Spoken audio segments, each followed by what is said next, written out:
Elite study platform पर आप सभी का पुनः स्वागत है। आज है 13 अक्टूबर 2020। इस वीडियो में डिस्कशन करेंगे हर रोज की तरह हिमाचल प्रदेश राष्ट्रीय तथा अंतर्राष्ट्रीय एमसीक्यू के बारे में। वीडियो की शुरुआत करने से पहले बता दूं कि हमारी टीम के द्वारा पिछले 3 महीने के करंट अफेयर्स की एक नई किताब लॉन्च की है, जिसमें सम्मिलित किया गया है जुलाई, अगस्त और सितंबर 2020 के हिमाचल प्रदेश, गिरिराज समाचार पत्र तथा राष्ट्रीय तथा अंतर्राष्ट्रीय घटनाओं का सटीक सारांश। कुल मिला के 1500 प्लस का क्वेश्चन बैंक इस किताब में तैयार किया गया। आप इस किताब को हमारी वेबसाइट elightstudy.co.in से घर बैठे प्राप्त कर सकते हो। आज का पहला प्रश्न है, this is very important question, स्वामित्व योजना क्या है। देखिए, हाल ही में प्रधानमंत्री नरेंद्र मोदी जी द्वारा इसका इनॉग्रेशन किया गया है। 4 ऑप्शन है आपके सामने, जल्दी से ऑप्शन पढ़ लीजिए और इसका उत्तर बताने की कोशिश कीजिए। इस तरह के प्रश्न आपको डिफरेंट तरह के एग्जाम में देखने को मिलते हैं और ये नवीनतम योजना है, यहाँ से कोई प्रश्न बन सकता है। तो आपने ऑप्शन पढ़ ली होगी। इसका सही उत्तर मैं आपको बता दूं, option number A is the right answer. यानी स्वामित्व योजना क्या है? स्वामित्व योजना के तहत ग्रामीण भारत में आवासीय जमीनों को ड्रोन के जरिए मैप करवाया जाएगा। दिस इज द एक्चुअली में स्वामित्व योजना का मतलब है अच्छे से जो किसानों की लैंड है उसे मैपिंग करवाया जाएगा और किसी भी तरह की फाइनेंशियली असिस्टेंस की आवश्यकता पड़ती है तो इस आधार पे वो इजीली करवाया जा सके। इस पहल से ग्रामीणों को अपनी जमीन और संपत्ति को वित्तीय पूंजी के तौर पर इस्तेमाल करने की सुविधा मिलेगी।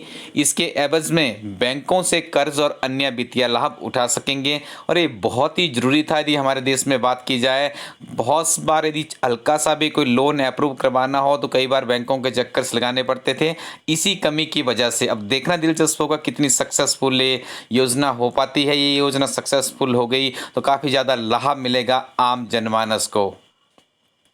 प्रधानमंत्री नरेंद्र मोदी द्वारा स्वामित्व योजना का शुभारंभ कब किया गया?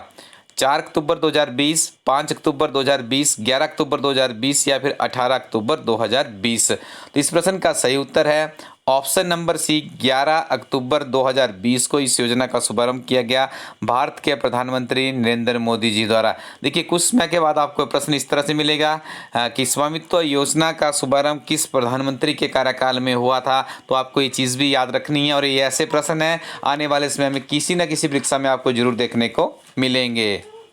सीतबे बंदरगाह किन 2 देशों के बीच बन रही है? भारत चीन, भारत म्यांमार, भारत अमेरिका, भारत बांग्लादेश। तो इस प्रश्न का सही उत्तर है ऑप्शन नंबर बी, भारत और म्यांमार के बीच में बन रही है। और याद रखिएगा, म्यांमार के रखाइन राज्य में स्थित है। बात की जा रही है जो आपको यहाँ पे अभी बताया गया कि जो सीतबे बंदरगाह है कहाँ पर है? म्यांमार के रखाइन राज्य में स्थित है। यह बंदरगाह कालादान मल्टी मॉडल ट्रांसपोर्ट परियोजना का हिस्सा है, जिसे भारत के दक्षिण पूर्व एशिया के प्रवेश द्वार के रूप में देखा जा रहा है। अगला प्रश्न है, फाउंडेशन फॉर इन्वायरमेंट एजुकेशन की एक अंतर्राष्ट्रीय ज्यूरी ने डेनमार्क के वैज्ञानिकों और पर्यावरणविदों की एक राष्ट्रीय ज्यूरी द्वारा भारत के कितने बीचेस को ब्लू फ्लैग बीच टैग देने की सिफारिश की गई है? देखिए, ब्लू फ्लैग टैग बीच देने की सिफारिश की गई। कितने ऐसे बीचेस है हमारे यहाँ पे भारत में? 8, 9, 10 या 11। तो इसका सही उत्तर है 8 और यहाँ पे आपको पूरा बताएंगे आगे इसका मतलब क्या होता है। इसमें पूरी इंफॉर्मेशन यहाँ पे अवेलेबल है। ब्लू फ्लैग बीच को दुनिया में सबसे साफ समुद्र तट माना जाता है। तो आप ये मान के चलिए 8 ऐसे जो ये बीचेस होते हैं 8, वो भारत के है। भारत के 8 ऐसे बीचेस है जिन्हें क्या कहा गया है? ब्लू फ्लैग बीच कहा गया है, जो कि दुनिया के सबसे साफ समुद्र तट माने जाते हैं। ब्लू टैग पाने वाले बीचों में शिवराजपुर गुजरात, घोघला द्वीप, कोसरकोड और पदुबिंद्री दोनों कर्नाटका में स्थित है। कप्पड़ केरला, रुषिकोंडा आंध्र, गोल्डन ओडिशा और राधानगर अंडमान में है। इसके साथ भारत अब दुनिया के 50 ब्लू फ्लैग देशों में शामिल हो चुका है। ये आपको याद रखने पड़ेंगे। हो सकता है किसी आपको मैचिंग में पूछ लिया जाए, लेकिन यहाँ से प्रश्न जरूर आपको देखने को मिल सकता है आने वाले कम्पिटिटिव एग्जाम्स में। भारतीय तटरक्षक बल के साथ में अपट्टिया गस्ती पोत विग्रह का औपचारिक रूप से जलावतरण कहाँ से किया गया? गुजरात के गांधीनगर से, हिमाचल प्रदेश के शिमला से, उत्तराखंड के देहरादून से या फिर तमिलनाडु के चेन्नई में कटुपल्ली बंदरगाह से। तो इस प्रश्न का सही उत्तर है ऑप्शन नंबर डी, तमिलनाडु के चेन्नई के कटुपल्ली बंदरगाह से। देखिए मैं आपको टिप्स भी यहाँ पे देना चाहता हूँ, कई बार इस तरह की को आपको कोई लंबी ऑप्शन लगे डिफरेंट तरह के कम्पिटेटिव एग्जाम, ऐसा नहीं कि वो हर बार ही ठीक होती है, लेकिन काफ़ी ज़्यादा चांसेस होते हैं जो यूनिक ऑप्शन होती है उसमें से भी आंसर बन जाता है। याद रखिएगा भारतीय तटरक्षक महानिदेशक कृष्णा स्वामी नटराजन जी है और इसकी स्थापना की गई थी यहाँ पे भारतीय तटरक्षक की 18 अगस्त 1978 में। विश्व कपास व्यापार में भारत के प्रीमियम कपास का नया ब्रांड क्या होगा? कस्तूरी कपास, प्रीमियम गोल्ड कपास, हिम कपास या उपरोक्त में से कोई नहीं। इस प्रश्न का सही उत्तर है ऑप्शन नंबर ए, कस्तूरी कपास जो भारत का प्रीमियम कपास का नया ब्रांड नाम होगा। Option number A is the right answer. Bharat के सबसे बड़े HPC AI सुपर कंप्यूटर परम सिद्धि AI को किसके द्वारा विकसित किया गया? AI stand for artificial intelligence. तो आपको बताना है यहाँ पे किसके द्वारा इसको विकसित किया गया है।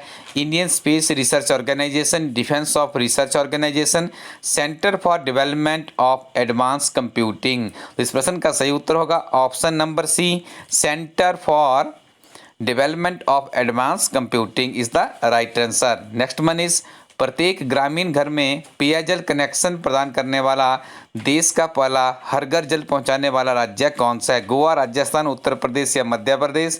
तो इस प्रश्न का सही उत्तर है गोवा। हर घर में जो नल से जल पहुंचाने की योजना है उसके अंतर्गत सफलता प्राप्त की है गोवा, इसका सही उत्तर है। अमर उजाला समाचार पत्र के मुताबिक यदि बात करें, हाल ही में किस राज्य द्वारा वन्य जीव हेल्पलाइन नंबर 1926 लॉन्च किया है? उत्तराखंड, उत्तर प्रदेश, हिमाचल प्रदेश या फिर मध्य प्रदेश? तो इस प्रश्न का सही उत्तर है उत्तराखंड के द्वारा 1926 राज्य वन जीव हेल्पलाइन नंबर जारी किया गया है। और याद रखिएगा उत्तराखंड के मुख्यमंत्री है त्रिवेंद्र सिंह रावत और उत्तराखंड की राजधानी है देहरादून। सांबर झील किस राज्य में स्थित है? तो इस प्रश्न का सही उत्तर है ऑप्शन नंबर बी, राजस्थान में स्थित है। ये प्रश्न पहले भी कई बार पूछा जा चुका है, आजकल सुर्खियों में था तो हमने आपको पुनः इसको बता दिया। विश्व अंडा दिवस कब मनाया जाता है? तो इस प्रश्न का सही उत्तर होगा 9 अक्टूबर। याद रखिएगा 9 अक्टूबर को विश्व अंडा दिवस मनाया जाता है। कमेंट सेक्शन में बताइएगा भारत के किस राज्य में सबसे ज़्यादा अंडों का उत्पादन किया जाता है। आगे डिस्कशन करेंगे हिमाचल प्रदेश के बहुत ही महत्वपूर्ण MCQ के बारे में। पहला प्रश्न है HPCBA यानी हिमाचल प्रदेश कुपोषण बागवानी सिंचाई एवं मूल्य संवर्धन परियोजना में किन जिलों को शामिल किया गया है? सोलन, मंडी और किन्नौर, मंडी, शिमला और कांगड़ा, कांगड़ा, मंडी और सिरमौर, ऊना, सिरमौर और सोलन? तो इस प्रश्न का सही उत्तर होगा ऊना, सिरमौर और सोलन यानी option number D is the right answer here. याद रखिएगा बिलासपुर, कांगड़ा, हमीरपुर और मंडी जिलों को पहले ही सम्मिलित किया जा चुका है। और HPCBA की फुल फॉर्म क्या है इसे भी याद कर लीजिएगा, Himachal Pradesh sub tropical horticultural irrigation and value addition. This is very important देश। इसमें के लिए जो फंडिंग प्रोवाइड की जा रही है वो एशियन डेवलपमेंट बैंक के द्वारा HPCBA प्रोजेक्ट के लिए फंडिंग उपलब्ध करवाई जा रही है। यहाँ से भी ये प्रश्न आप लोगों को किसी न किसी कम्पिटिटिव एग्जाम में जरूर देखने को मिलेगा। हिमाचल प्रदेश सरकार प्रधानमंत्री मत्स्य पालन योजना के तहत RAS तकनीक का उपयोग करते हुए वर्ष 2020-21 से 2024-25 के बीच कितने मछली तालाब स्थापित करेगा? 15, 18, 19 या 23? तो इस प्रश्न का सही उत्तर होगा ऑप्शन नंबर ए, 15 तालाब स्थापित किए जाएंगे। याद रखिएगा 15 मछली फार्मों में से 5 मछली फार्म ऊना, मंडी, कांगड़ा, पालमपुर और पौंग बाहन तथा सिरमौर जिला में सामान्य पानी में और 10 किन्नौर, सिरमौर, शिमला, मंडी में RAS तकनीक के तहत ठंडे पानी के मत्स्य केंद्रों में स्थापित किए जाएंगे। राज्य में इसके अंतर्गत हर साल लगभग 270 टन मछली उत्पादन की उम्मीद है। इंद्रधनुष ट्राउट को ठंडे पानी के, RAS में, जबकि सामान्य मछली में RAS, पंगासियस, तिलापिया और कॉमन कार्प को पाला जाएगा। ये नाम भी याद रखिएगा, ये मछली की किस्में हैं, ये भी आपसे पूछा जा सकता है। और कितना ये महत्वपूर्ण प्रश्न है इसका अंदाजा आपने यहाँ पे लगा लिया है।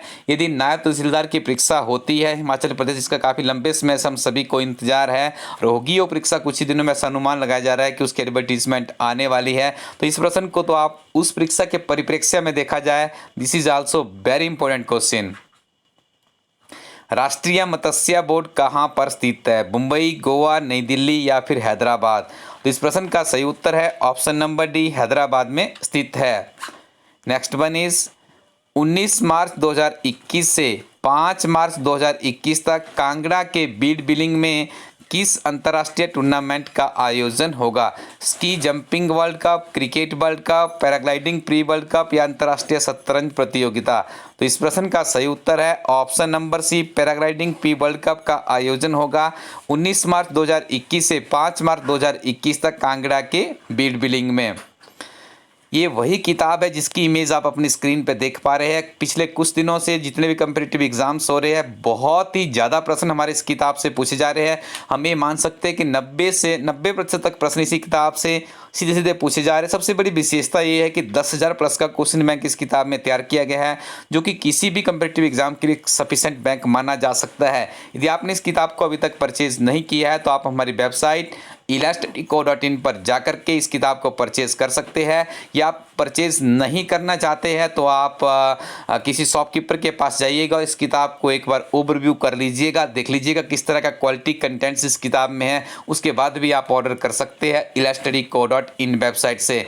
पिछले 6 महीने के करंट अफेयर्स की हमारी किताब है, हमारी टीम के द्वारा काफ़ी कड़ी मेहनत करने के बाद इसे लॉन्च किया गया है। जनवरी से लेकर जून तक के हिमाचल प्रदेश राष्ट्रीय तथा अंतर्राष्ट्रीय करंट अफेयर्स इस किताब में सम्मिलित किए गए हैं।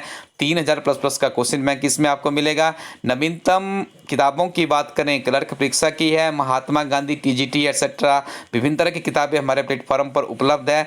हमारी इन किताबों के लिए आप विभिन्न तरह के जो डीलर्स है पूरे हिमाचल प्रदेश में, जिनके आप यहाँ पे स्क्रीन पे नंबर्स भी देख पा रहे होंगे, इनसे आप फ़ोन करके भी पूछ सकते हैं कि बुक्स अवेलेबल है या नहीं, क्योंकि काफ़ी लिमिटेड स्टॉक रहता है। तो आप इन डीलर्स के माध्यम से भी हमारी इन किताबों को प्राप्त कर सकते हैं, जो कि विभिन्न तरह के कम्पिटिटिव एग्जाम्स के लिए बहुत ही इंपॉर्टेंट है। Thank you very much, keep watching इला स्टडी यूट्यूब चैनल।